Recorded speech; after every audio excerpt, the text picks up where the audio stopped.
उत्तर प्रदेश की सत्ता पर दोबारा वापसी के लिए बीजेपी पूरी शिद्दत से तैयारियों में जुटी हुई है। जातीय समीकरण साधने के लिए बीजेपी ने पिछड़ा वर्ग सम्मेलन शुरू कर दिया है। बीजेपी का इस चुनाव में सबसे ज्यादा फोकस समाजवादी पार्टी के कोर वोट यादवों पर है। उन्हें अपने पाले में करने के लिए बीजेपी के रणनीतिकार खास प्लान तैयार कर रहे हैं। अब से कुछ महीने बाद यूपी में विधानसभा चुनाव है। चुनाव से पहले बीजेपी ने यूपी में मिशन रिपीट को लेकर समीकरण सेट कर लिए हैं।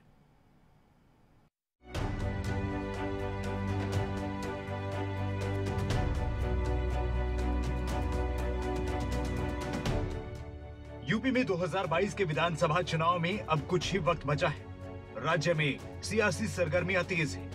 बीजेपी का इस चुनाव में सबसे ज्यादा फोकस समाजवादी पार्टी के कोर वोट बैंक यादवों पर है।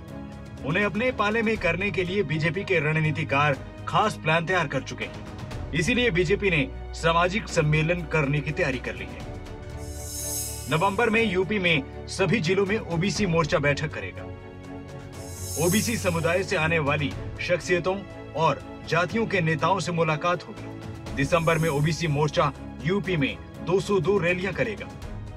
भारतीय जनता पार्टी की केंद्र की सरकार हो या प्रदेश की सरकार,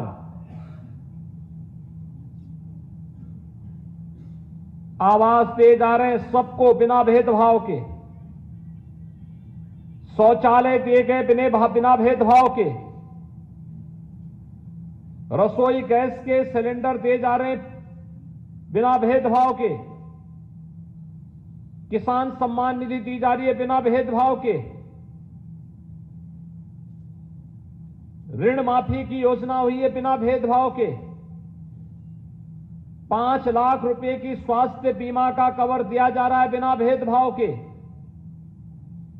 और सबको राशन देने की कार्रवाई, फ्री में राशन देने की कार्रवाई बिना भेदभाव के। बीजेपी सामाजिक सम्मेलन को सामाजिक एकता बता रही है। बीजेपी की नजर सबसे बड़े वोट बैंक ओबीसी पर है। यूपी में लगभग 50% संख्या ओबीसी की है। बीजेपी ओबीसी मोर्चा को पार्टी ने पिछड़ों को साथ लाने का जिम्मा सौंपा है, जिसे जाति सम्मेलन का नाम न देकर ओबीसी मोर्चा ने सामाजिक प्रतिनिधि सम्मेलन का नाम दिया है। बीजेपी ने 2022 के यूपी चुनाव में 350 प्लस सीटों पर जीत दर्ज करने और 50% से अधिक वोट बैंक पर काबिज होने का लक्ष्य रखा है। बीजेपी अपने लक्ष्य को पूरा करने के लिए पिछड़ा और अति पिछड़ा वोट बैंक को साधने की रणनीति बना रही है। यूपी के 2000 विधानसभा चुनाव के बाद और लोकसभा चुनाव 2019 से पहले बीजेपी ने 2018 में करीब 1 से 1.5 महीने तक पिछड़ी जनजाति, पिछड़ी जातियों के सम्मेलन यूपी में किए थे, जिसमें मौर्य, कुशवाहा, कुर्मी, यादव, निषाद समेत कई पिछड़ी जातियों को शामिल कर ये सम्मेलन लगभग 1.5 महीने तक किए गए। बीजेपी को इसका सियासी फायदा भी चुनाव में मिला था। इसी फार्मूले को एक बार फिर से 2022 के चुनाव में बीजेपी प्रयोग में लाने के मूड में है। बीजेपी लखनऊ में 31 अक्टूबर तक 27 सामाजिक संपर्क सम्मेलन आयोजित करवा रही है। हर सम्मेलन में प्रदेश और केंद्र सरकार की योजनाओं की जानकारी देकर समाज के सभी वर्गों से संवाद स्थापित किए जा रहे हैं। सामाजिक संपर्क सम्मेलन सरकार की ताकत बनेंगे। अगले महीने के आखिर तक सूबे के सभी जिलों में इसी तरह के जनता के संवाद स्थापित करने की योजना मुख्यमंत्री योगी आदित्यनाथ ने तैयार की है। चुनाव से पहले यूपी में सभी 75 जिलों में मुख्यमंत्री दौरा करेंगे।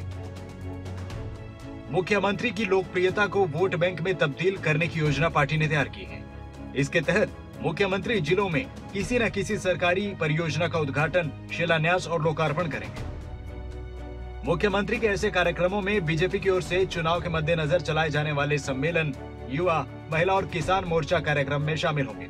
27 सामाजिक सम्मेलन अलग अलग समाज के लोगों पर फोकस करके होंगे, जिसमें उनसे संवाद होगा।